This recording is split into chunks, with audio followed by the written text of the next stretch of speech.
Jonas, capítulo de número 2, nós faremos a leitura do verso de número 1 até o verso de número 10, falando sobre Jonas e a oração.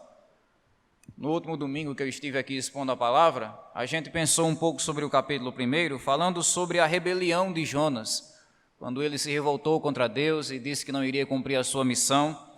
E hoje nós vamos meditar sobre esse tema tão importante para a nossa vida, que é a oração, especificamente a oração que Jonas fez depois de ser disciplinado e exortado pelo Senhor. Jonas capítulo 2, faremos a leitura do verso 1 até o verso 10. Diz assim a palavra de Deus.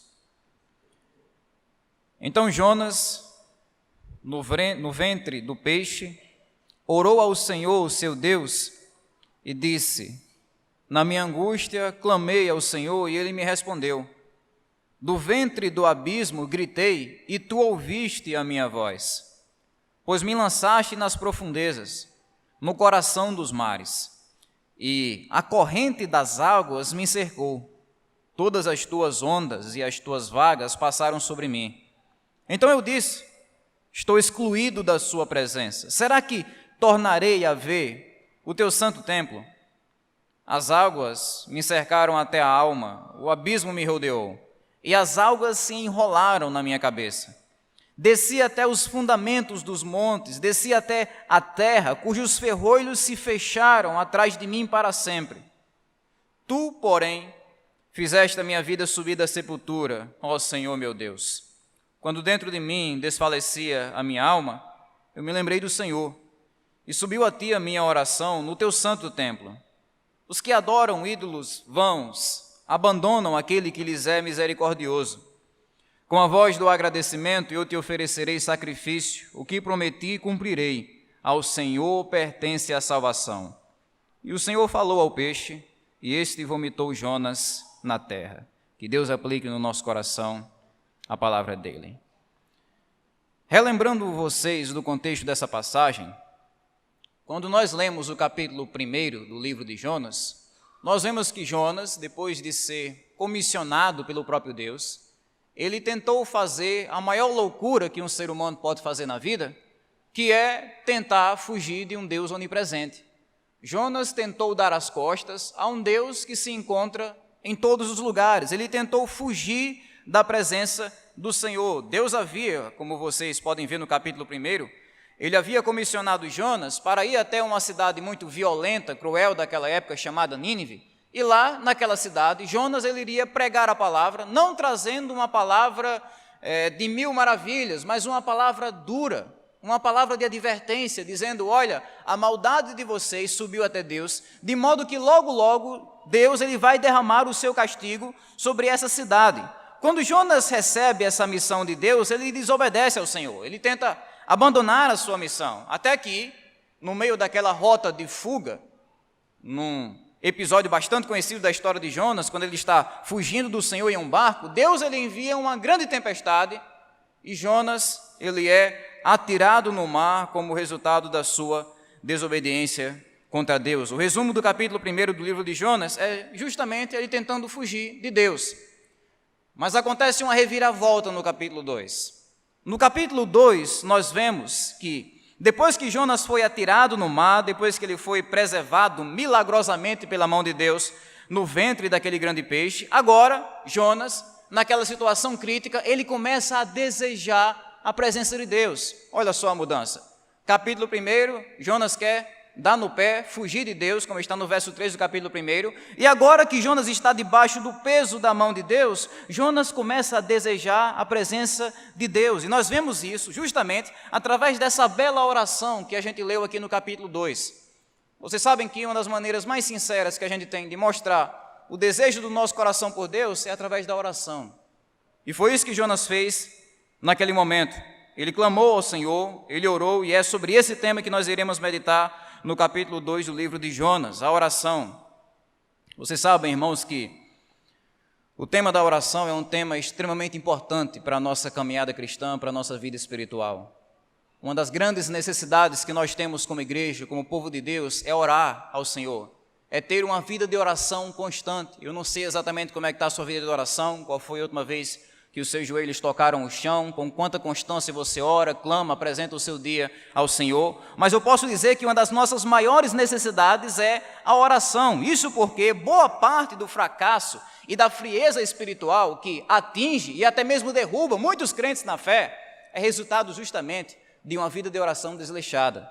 Se nós fracassamos em nossa vida de oração, nós fracassamos em nossa comunhão com Deus. Nós fracassamos em nosso andar com o Senhor. O crente que deixa de orar, ele deixa de amar. Ele deixa de amar a Deus, ele deixa de amar o povo de Deus, ele deixa de amar a obra de Deus, ele deixa de priorizar as coisas de Deus. A falta de oração é o grande vilão da nossa comunhão com Deus e, consequentemente, da nossa comunhão com o próximo.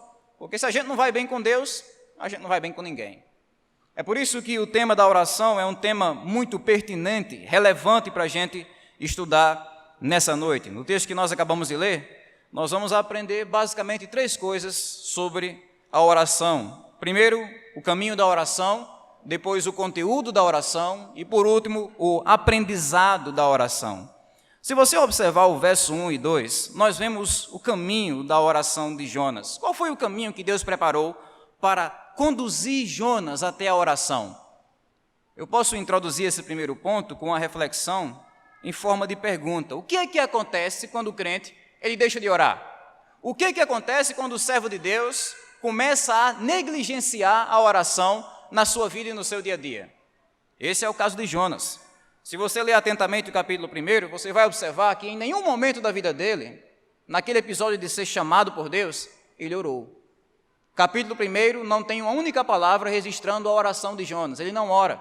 Quando ele recebe o chamado de Deus, ele não ora, dizendo que vai cumprir. Quando ele planeja no seu coração fugir da presença de Deus, ele não ora. Quando ele está no meio daquela grande tempestade, como castigo de Deus, ele não ora. Quando ele é exortado por um filisteu ímpio, por um marinheiro pecador, dizendo: Jonas, nós estamos no meio de uma tempestade, acorde, invoque o seu Deus. Quando ele é exortado a orar, ele novamente fica de boca fechada. Ele não ora, ele não clama ao Senhor. O único momento em que Jonas ele vai clamar ao Senhor é quando ele já chegou no fundo do poço. Quando ele é atirado naquele mar violento e está no meio daquela tempestade, aí sim, quando Jonas está descendo no oceano, ele começa a se humilhar, ele começa a orar, ele começa a clamar ao Senhor. Como diz o verso 1 e 2, então Jonas, do ventre do peixe, orou ao Senhor seu Deus e disse: na minha angústia clamei ao Senhor, e ele me respondeu, do ventre do abismo eu gritei, e tu ouviste a minha voz. Aqui é basicamente um paralelismo poético que a gente encontra muito comumente na Bíblia, onde o autor bíblico ele diz uma mesma verdade através de 2 frases que são ligeiramente diferentes. Ele está dizendo a mesma coisa que no versículo 2, só que de formas diferentes, de perspectivas diferentes. Primeiro ele diz que ele estava em um momento de angústia, a minha alma estava angustiada, eu clamei ao Senhor quando eu estava angustiado no meu coração. Então a gente vê que aquela tranquilidade que Jonas tinha lá no porão do navio, lembram? Quando ele estava no meio da tempestade e estava tranquilo lá dormindo. Pois bem, depois que ele perde o chão dos seus pés, ele não fica mais tranquilo, ele fica angustiado no seu coração. E no meio dessa angústia, Jonas ele começa a clamar ao Senhor. Depois, ainda no versículo 2, ele diz que ele desceu até o ventre do abismo, ele desceu até o ventre da morte. Essa é uma linguagem que ele usa para descrever o desespero que havia no seu coração. A gente pode dizer aqui, irmãos, que a dificuldade que Jonas estava enfrentando era sem igual. Dificilmente a gente vai conhecer alguém que teve essa experiência de ser lançado no fundo do oceano e voltar para contar a história, de ser desamparado no meio de um oceano e voltar para contar o que foi que aconteceu. Esse era o desespero, essa era a dificuldade que Jonas estava enfrentando naquele momento. E foi essa dificuldade que Deus usou para quebrantar o coração de Jonas. Foi essa dificuldade que Deus usou para dobrar os joelhos de Jonas. Nós aprendemos aqui, irmãos, para a minha vida e para a sua vida, que o caminho da oração, muitas vezes, ele tem de ser pavimentado pelo sofrimento. Novamente, o caminho da oração, muitas vezes, ele tem de ser pavimentado pelo sofrimento. Bom seria ideal, maravilhoso, que todos nós fôssemos constantes em nossa vida de oração. Seria bom que a gente tivesse constância de colocar o nosso dia diante do Senhor, de acordar, almoçar e dormir com a oração, acompanhado pela presença de Deus. Seria bom. Mas, infelizmente, nós sabemos que, às vezes, por causa da arrogância do nosso coração, a oração não é uma coisa tão comum em nossa vida, tão natural, tão fácil, tão constante. Nós sabemos que, por causa da arrogância do nosso coração, quando as coisas começam a dar certo, a gente vai deixando a oração para lá, a gente coloca em segundo lugar, depois em terceiro, depois em quarto, e de repente a gente nem sequer consegue lembrar da última vez que nós oramos. Infelizmente, por causa do pecado, a oração se tornou uma dificuldade em nossas vidas, porque a gente deixa de se reunir a sós com Deus, a gente deixa de reunir a família para orar, a gente deixa de perceber a importância da oração, e é por isso que nós vamos definhando nessa área espiritual da nossa vida, assim como Jonas deixou de orar quando recebeu o seu chamado de Deus. Pois bem, já que a gente tem tanta facilidade para deixar de orar, o que é que Deus faz para puxar o cabresto? O que é que Deus faz para nos colocar na linha? O que é que Deus faz para nos despertar desse sono espiritual? Deus, ele começa a quebrar o nosso orgulho através das crises da vida. Deus, ele começa a permitir que dificuldades venham a afligir o nosso coração, a fim de que a gente entenda que a gente precisa dele, que nós não somos suficientes, que nós não podemos andar por nós mesmos, pelas nossas próprias forças. Ele começa a permitir vários tipos de dificuldades, crises, a fim de que a gente entenda que nós não podemos depender de absolutamente nada nesse mundo, senão dele. Ou seja, assim como Deus usou aquela grande tempestade para quebrar o orgulho de Jonas e levar ele aos seus joelhos, à oração, Deus também usa as dificuldades que enfrentamos em nosso dia a dia, para que nós aprendamos a depender unicamente dele. O caminho da oração muitas vezes tem de ser pavimentado pelo sofrimento. Quando você estiver enfrentando algum tipo de dificuldade na sua vida, vale a pena você parar e refletir no seu próprio coração. Será que Deus não está usando esse tipo de dificuldade para me alertar sobre alguma coisa? Será que Deus não está usando essa crise grossa, densa que eu estou enfrentando para me levar aos meus joelhos? Esse é o tipo de reflexão que devemos fazer, porque foi isso que aconteceu com Jonas e isso também acontece com a gente. Prosseguindo no texto, nós descobrimos algo sobre o conteúdo da oração de Jonas. Que tipo de oração Jonas fez, estando numa situação tão difícil? Lembrem comigo que Jonas não está aqui na beira da praia, tomando um suquinho de laranja e pegando um bronze. Não, Jonas está no ventre de um grande peixe. Que tipo de oração, então, Jonas fez naquela situação tão extrema? Algumas pessoas, trazendo uma curiosidade para vocês, lendo o capítulo 2 de Jonas, elas ficam tão escandalizadas com a beleza desse capítulo, a estrutura desse capítulo, que elas dizem que, na verdade, essa oração aqui é uma fantasia. Eles olham para cá e dizem, olha, esse capítulo 2 aqui é fantasia. Não tem como uma pessoa, no ventre de um grande peixe, orar de uma maneira tão linda, orar com palavras tão precisas. Eles dizem que essa oração ela é ajeitadinha demais. Como é que uma pessoa consegue orar palavras tão bonitas, estando no ventre de um grande peixe, um lugar quente, um lugar escuro, um lugar terrível? Como é que ele consegue orar com essa poesia tão bonita? Os que levantam esse tipo de questionamento se esquecem que para o judeu daquela época era natural que ele orasse a Deus, falasse com Deus, conversasse com Deus em forma de poesia. Os judeus, desde criancinha, o judeu ele estava aprendendo os salmos que ele iria usar na sua conversa com Deus. E é isso que acontece com Jonas aqui. Como um bom judeu, Jonas tinha muitos salmos decorados no seu coração e nesse momento, no ventre do peixe, quando ele vai conversar com Deus, ele usa esses salmos. Ele começa a se comunicar com Deus de uma maneira poética, como um bom judeu, como um bom profeta de Deus. E aqui, analisando o conteúdo dessa oração, eu posso destacar basicamente 3 fundamentos da oração de Jonas. Primeiro, uma oração fundamentada na soberania de Deus, como vemos aí no verso 3. Pois me lançaste nas profundezas, no coração dos mares, e a corrente das águas me cercou, todas as tuas ondas e as tuas vagas passaram sobre mim. Percebam comigo que Jonas, ele reconheceu a mão de Deus naquilo tudo. Ele olhou para toda aquela situação crítica e quem foi que ele viu por trás daquilo tudo? Ele viu Deus. Ele viu que Deus estava controlando rigorosamente, detalhadamente, minuciosamente cada detalhe daquele acontecimento. Era o controle de Deus que estava ocasionando aquilo tudo. Primeiro ele diz que quem lançou ele no mar foi Deus, não foram os marinheiros. Ele diz, pois tu me lançaste nas profundezas. Mas como assim, Jonas? Não foram os marinheiros que tiraram sortes, que pegaram você e colocaram você lá dentro do mar? Não, Jonas diz, foi Deus. Tu me lançaste nas profundezas. Jonas entende que por trás de toda aquela situação existe a soberania de Deus, o controle de Deus. É Deus que está ocasionando aquilo tudo.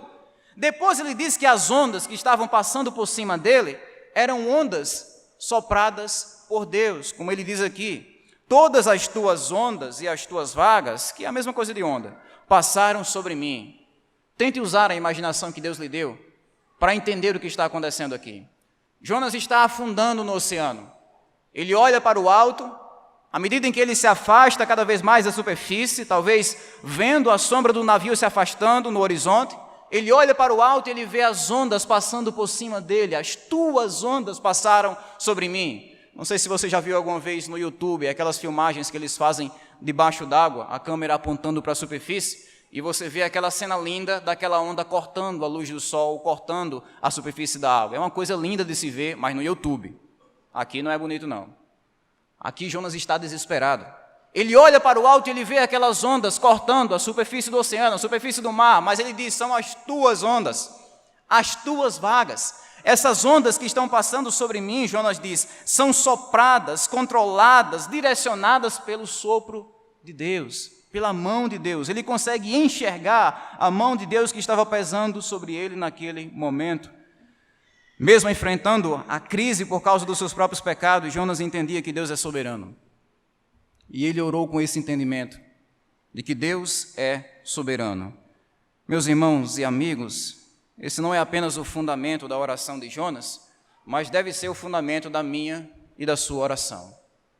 Nós precisamos orar, falar com Deus, conversar com Deus, tendo consciência de que Ele não é um Deus fraco, Ele não é um Deus limitado, Ele é um Deus soberano, Ele é um Deus glorioso, Ele é um Deus infinito em poder. Vocês lembram de quando o Senhor Jesus Cristo esteve ensinando a oração do Pai Nosso? Ensinando para a gente como é que ora de verdade? O que foi que Ele disse? Quando vocês forem conversar com Deus, digam assim, Pai Nosso que está no céu. Deus está no céu. É a primeira coisa que você deve entender quando você se ajoelha para falar com Deus. Você está falando com um Deus que está no céu, aquele Deus que está não sentado no chão, não, Ele não está sentado no chão, Ele está sentado no alto e sublime trono no céu. Ele domina sobre tudo, Ele domina sobre todos, Ele governa cada detalhe do universo, cada partícula, cada molécula, cada átomo, Ele governa tudo, absolutamente tudo. Nós falamos com esse Deus que está no céu, nós falamos com esse Deus que é entronizado entre os serafins, entre os querubins, entre os anjos, nós falamos com esse Deus que criou um universo sem a mínima dificuldade. Ele é o nosso Pai que está no céu, Ele é soberano. É a primeira consciência que nós temos na oração, nós estamos falando com Deus que controla todas as coisas.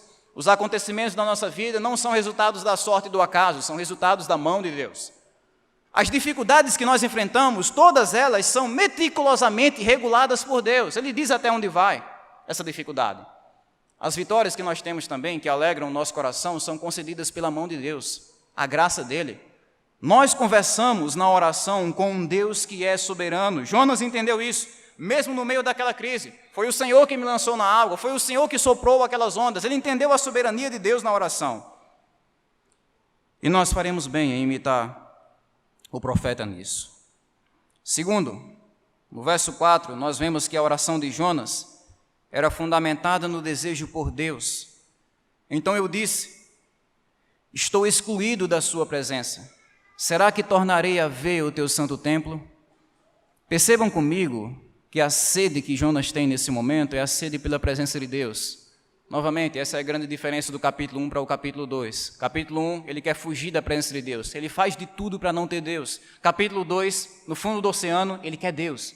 Ele quer a presença de Deus. Essa é a sede que começa a dominar o seu coração. Quando Jonas está morrendo afogado, quando ele está cara a cara com a morte, a grande preocupação que começa a afligir o seu coração é porque ele não vai mais poder cultuar a Deus no templo. Ele não vai mais poder encontrar o povo de Deus, cultuar o Senhor, cantar, ouvir a palavra de Deus. Essa era a grande preocupação que ele tinha na beira da morte. Ele não dizia agora, eu vou morrer, o que é que vai ser do meu dinheiro, para quem é que vai ficar? O que é que vai ser das minhas posses, dos meus terrenos? O que é que vai ser da minha família? O que é que vai ser do meu emprego? Como é que vai ser? Eu nunca mais vou voltar para casa. Não era essa a preocupação dele.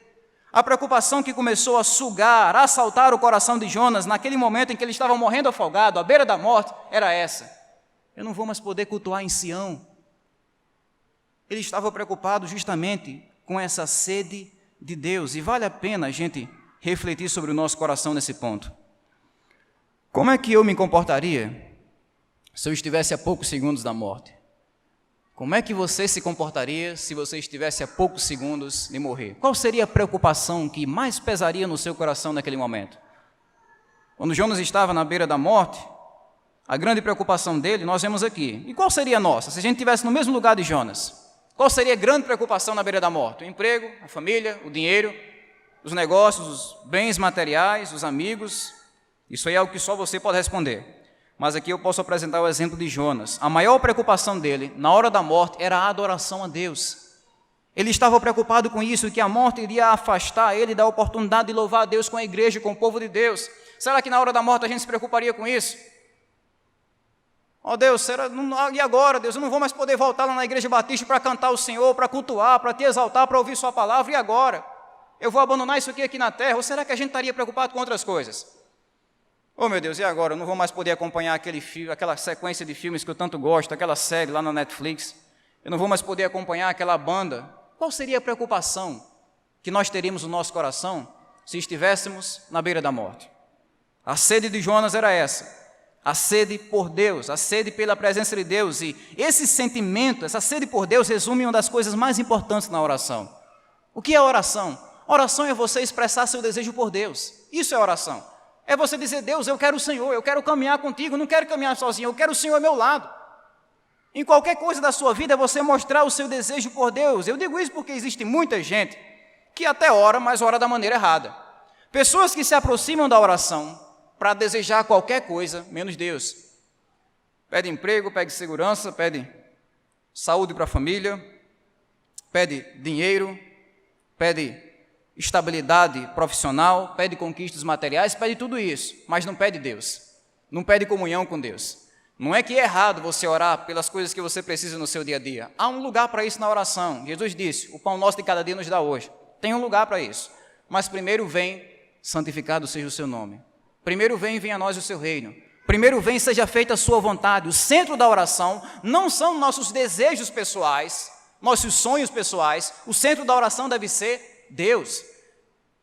O problema é que muitas vezes a gente se aproxima de Deus como se Ele fosse uma espécie de gênio da lâmpada mágica. Lembra daquele desenho? Esfrega a lâmpada e de repente o gênio aparece e você tem a oportunidade de fazer 3 desejos. Pode pedir qualquer coisa que Ele atende. E muitas vezes tem muito crente que acha que Deus é um tipo de gênio da lâmpada mágica e basta ele esfregar um pouco o joelho no chão e ele pode pedir qualquer coisa para Deus conceder. Mas, irmãos, a Bíblia diz que o desejo mais sincero que devemos manifestar na oração é o nosso desejo por Deus, não por uma coisa que Ele pode dar, mas Ele mesmo. O nosso desejo por Deus. Do verso 5 ao 6, nós vemos que a oração de Jonas era fundamentada também na misericórdia de Deus. Ele diz, as águas me cercaram até a alma. Esses versículos são incríveis. O abismo me rodeou e as algas se enrolaram na minha cabeça, desci até os fundamentos dos montes, desci até a terra, cujos ferrolhos se fecharam atrás de mim para sempre. Tu, porém, fizeste a minha vida subir da sepultura, ó Senhor meu Deus. Esses versos aqui, irmãos, eles marcam a descrição mais vívida e clara que Jonas faz da sua aflição quando estava morrendo afogado. É uma descrição rica em detalhes. Se você pegar esses versículos aqui e colocar nas mãos de um artista profissional, um cara muito bom mesmo, com tinta, pincel e tela, com certeza ele vai ter uma riqueza de detalhes para registrar naquele quadro. Percebam o que Jonas está dizendo aqui.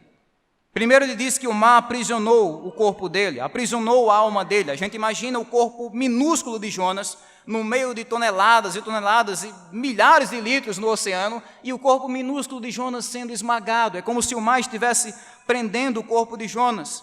Aí ele começa a descer no oceano e as algas, é aqueles matozinhos, né, que ficam enrolando o nosso corpo quando a gente está na praia, um negócio bem chato.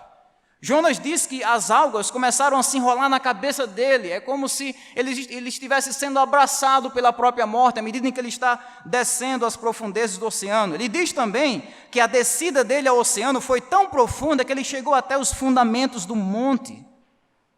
É uma linguagem forte, eu não sei exatamente quantos metros Jonas desceu e o quanto Deus preservou o corpo dele da pressão do mar. Mas é uma linguagem forte. Eu desci até os fundamentos dos montes. E ele diz que sentiu que as portas da morte se fecharam atrás dele, com ferrolhos grossos. Não sei se você já teve o desprazer de ser trancado em alguma sala, e quando você é trancado, você escuta o ferrolho do outro lado batendo. Foi isso que Jonas sentiu naquele momento. Ele foi trancado, acurralado, aprisionado, enjaulado pela morte, e ele viu o ferrolho batendo. Ele não iria sair dali. Esse era o sentimento de desespero que estava assaltando o coração de Jonas. Na nossa linguagem, ele estava chegando ao fundo do poço. Desde o início da história de Jonas, a gente vê que por causa da sua rebeldia, ele está sempre descendo. Ele estava em Jope, daí ele desceu para o navio, no navio ele desceu para o porão, do porão ele desceu para o mar, do mar ele desceu para o ventre do peixe, do grande peixe. E foi exatamente nesse momento, quando ele já estava lá no fundo, desesperado, trancafiado pela morte, que Deus alcançou Jonas com a sua misericórdia. O verso diz: tu, porém, fizeste a minha vida subir da sepultura. Aqui Jonas mostra que Deus interrompeu aquela descida, resgatou ele lá do abismo com a sua misericórdia. Apesar de que Jonas estava lá por causa dos seus erros, das suas rebeldias, ele pôde contar com a graça de Deus. Ele pôde contar com a misericórdia de Deus. Deus olhou para Jonas com graça e foi por isso que Jonas orou, confiando na misericórdia de Deus. Irmãos, nós aprendemos aqui, especialmente olhando para o versículo 7, que enquanto houver vida, nunca é tarde demais para orar. Olha o que diz o verso 7. Quando dentro de mim desfalecia a minha alma, eu me lembrei do Senhor e subiu a ti a minha oração no teu santo templo. Pensem comigo que Jonas, ele tinha todos os motivos do mundo para não orar. O peso da culpa, a vergonha de ter se rebelado contra Deus como profeta. Ele não estava sentindo apenas o peso do oceano, não, era o peso da culpa, a vergonha. Ele estava lá porque ele se meteu naquela encrenca.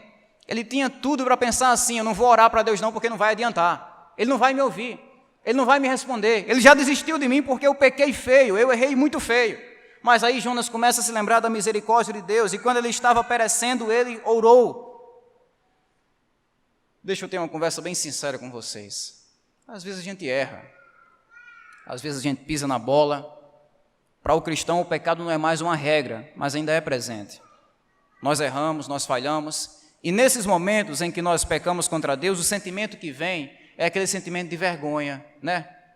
A gente fica sem cara, sem rosto, sem coragem para conversar com Deus, sem jeito. A gente não quer orar, a gente quer enfiar a cabeça num buraco. O sentimento de vergonha, de tristeza, o peso no nosso coração. Mas é nesses momentos que a gente deve lembrar da misericórdia de Deus, porque a graça de Deus é maior do que a nossa rebeldia. É por isso que nós podemos orar. Jonas, ele falhou, ele errou. Deus disse: vá para lá, e ele foi para cá. Mesmo assim, quando ele estava perecendo, por causa dos seus próprios pecados, ele orou. Eu não sei quantos pecados você tem na sua conta, o quanto a vergonha está afastando o seu coração de Deus, o quanto a culpa está tornando você sujo diante de Deus, mas eu posso dizer que se você confiar na misericórdia de Deus, você pode orar. Davi adulterou com Betseba, errou feio, mas ele orou pela misericórdia de Deus. Pedro negou o Senhor Jesus Cristo, mas agarrou a misericórdia de Deus. Quando o filho pródigo percebeu que estava no fundo do poço, ele correu para a misericórdia do Pai. Quando o apóstolo Paulo, em toda a ignorância espiritual que ele tinha, finalmente entendeu o Evangelho, Deus disse a Ananias: Ananias, vá lá encontrar Paulo, porque ele está orando. E ele diz mais tarde: eu fui salvo pela misericórdia de Deus.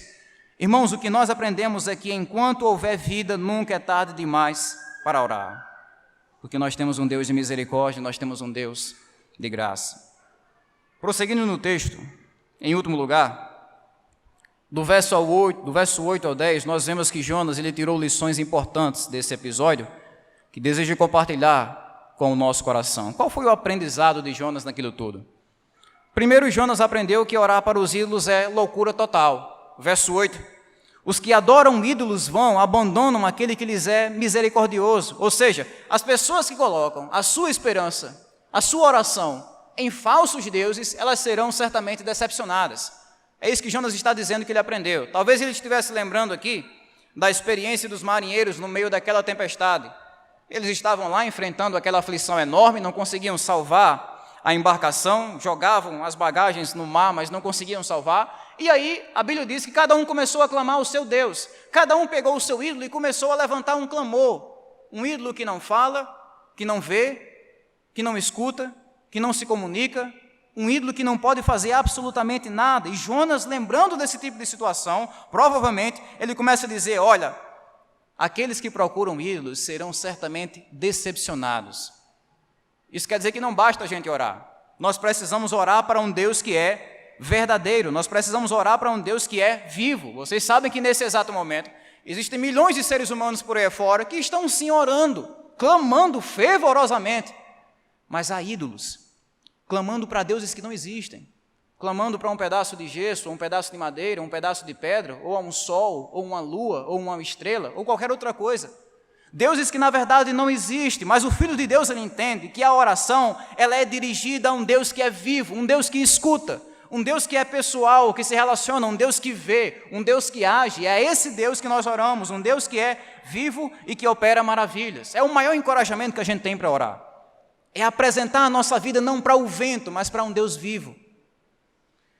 Sendo bem sincero com vocês, nosso maior problema é que apesar da gente saber que Deus está vivo, a gente se comporta como se Ele estivesse morto. É uma linguagem forte, mas todas as vezes que nós deixamos a oração de lado, nós estamos se comportando desse jeito, como se Deus estivesse morto, como se Ele não pudesse fazer nada por nós, como se Ele não fizesse nenhuma diferença em nossa vida. E infelizmente é assim que nós deixamos de desfrutar da misericórdia de Deus e começamos a colocar a nossa confiança em ídolos, no dinheiro, no sucesso, na estabilidade profissional, nas influências na sociedade. Nós começamos a deixar a nossa confiança em Deus para colocar a nossa confiança nos ídolos. Meus irmãos, Deus espera algo melhor da gente. Deus espera que a nossa confiança seja dirigida não aos ídolos desse mundo, mas a um Deus que é vivo e poderoso. No verso 9, nós vemos que Jonas aprendeu também que orar é sinal de gratidão e compromisso com Deus. Mas com a voz do agradecimento eu te oferecerei sacrifício, o que prometi, cumprirei. Sabe qual é uma das coisas mais intrigantes aqui do capítulo 2, dessa oração de Jonas? Ele não pede absolutamente nada. Você não encontra nenhuma petição nessa oração, nenhuma mesmo. Olhando de cima a baixo, você não encontra. Aqui nós temos uma oração que é pura gratidão, é puro agradecimento a Deus. Mesmo estando lá, no ventre daquela baleia, o que Jonas faz? Ele agradece. Do verso 1 até o verso 10, nós vemos Jonas agradecendo ao Senhor, mesmo na dificuldade. É isso que nós aprendemos. Vale a pena agradecer. Vale a pena confiar no Senhor. Vale a pena agradecer a Ele. O problema é que a gente tem a mania de só agradecer a Deus quando está tudo dando certo, né? Quando a gente julga que a nossa vida está 100%, estabilidade na família, estabilidade profissional, com emprego, dinheiro sobrando, muita saúde, aí a gente começa a agradecer a Deus. Mas e quando a dificuldade bate na nossa porta? O que a gente faz? A gente deve agradecer. Assim como Jonas agradeceu, mesmo estando no ventre daquele grande peixe, nós devemos agradecer nos momentos difíceis da nossa vida. Como Jó agradeceu quando perdeu seus filhos, seus bens, sua saúde, ele agradeceu. Como Paulo e Silas, lá em Atos, agradeceram também, depois de serem torturados, envergonhados, humilhados, aprisionados, eles estavam lá na meia-noite cantando ao Senhor, agradecendo. Isso mostra para nós que a oração não é só para os momentos bons, não, é para todos os momentos da vida. Na parte B do verso 9, Jonas aprendeu também que a salvação ela pertence ao Senhor. Ao Senhor pertence a salvação, sem exagero. Se nós tivéssemos de escolher apenas um versículo que resume a mensagem do livro de Jonas, com certeza o versículo seria esse. O que é que Jonas está ensinando aqui, nesse clímax da sua oração? Depois de ser salvo da morte de maneira milagrosa, ele entende, percebe que a salvação é propriedade exclusiva de Deus. Ou seja, Deus salva quem quer, quando quer, como quer, da maneira que quer, quando Ele quiser. A salvação pertence ao Senhor, não a nós. A salvação pertence a Deus. Como a Bíblia diz, ninguém pode segurar a mão de Deus e perguntar para Ele, o que é que o Senhor está fazendo? Ninguém pode fazer isso, porque a salvação pertence ao Senhor. Se Deus quiser salvar os marinheiros filisteus, Ele salva. Se Ele quiser salvar um profeta rebelde que está se afogando no fundo do oceano, sendo abraçado pelas algas, Ele salva. Se Ele quiser salvar uma cidade ímpia e cruel, como a cidade de Nínive, Ele salva. A salvação pertence ao Senhor. É claro que no decorrer do livro de Jonas, ele ainda vai relutar muito com essa verdade divina. Mas já de agora ele começa a entender que Deus é soberano na salvação. E em último lugar, no verso 10, Jonas aprendeu que quem ora recebe resposta. E o Senhor falou ao peixe, e esse vomitou Jonas na terra. literalmente aquele peixe, depois de passar 3 dias com Jonas indigesto no seu ventre, ele vomitou Jonas. É uma linguagem meio dura, mas é a linguagem mesmo do texto. Ele vomitou Jonas. Às vezes a gente lembra do sofrimento de Jonas, mas lembra também do sofrimento do peixe. 3 dias lá, 3 noites, com Jonas na sua barriga, no seu ventre. Sofrimento grande. E a Bíblia diz que essa foi a resposta de Deus à oração de Jonas. Ele libertou Jonas daquela crise. Como eu disse a vocês na mensagem passada, aquele peixe não era um sinal da raiva de Deus, do castigo de Deus, era um sinal do amor, era um sinal da compaixão de Deus. O peixe foi o submarino que Deus usou para preservar a vida de Jonas e foi a resposta à oração do profeta. Em todo esse processo, Jonas ele aprendeu o valor da oração, a importância da oração. Resumindo para vocês tudo que a gente viu aqui no capítulo 2, primeiro a gente aprende que as dificuldades da vida muitas vezes são utilizadas por Deus para nos conduzir à oração, quebrar o nosso orgulho, quebrar a nossa arrogância, baixar a nossa bola e nos tornar dependentes de Deus. Segundo, nós aprendemos que a oração que agrada a Deus, ela é fundamentada na soberania de Deus. A gente ora sabendo que Deus é soberano. A gente ora também manifestando o desejo por Deus, não só pelas bênçãos de Deus, mas pelo próprio Deus, pela pessoa de Deus. E oramos também confiando no Senhor. Quando você errar, falhar e sentir que Deus não vai ouvir sua oração, lembre do capítulo 2 de Jonas. Ele errou, falhou, mesmo assim confiou na misericórdia de Deus, clamou e foi atendido. E em terceiro, nós aprendemos que procurar os ídolos é inútil. Precisamos de um Deus vivo, precisamos de um Deus atuante. Nós aprendemos que a gente não precisa apenas agradecer a Deus quando tudo está bem. Mesmo no ventre do peixe, a gente pode agradecer, tendo a certeza de que quem ora recebe a resposta. Assim como Deus salvou Jonas daquela situação de morte, em resposta à sua oração. Porque a salvação ela pertence ao Senhor e nós curvamos o nosso coração diante de Deus em humildade, porque a salvação pertence a Ele e não a nós. Cabe a gente, irmãos, aplicar esses princípios bíblicos em nossa vida e fomentar, fortalecer, alimentar a nossa vida de oração com essas promessas de Deus. Na história de Jonas, nós fazemos basicamente isso. Como qualquer servo de Deus, Jonas tem seus acertos, mas também tem seus erros. Cabe a gente ter a sabedoria de olhar para a vida desse homem de Deus e, primeiro, evitar seus erros. Segundo, imitar os seus acertos. É assim que nós crescemos na graça e no conhecimento do nosso Senhor Jesus Cristo.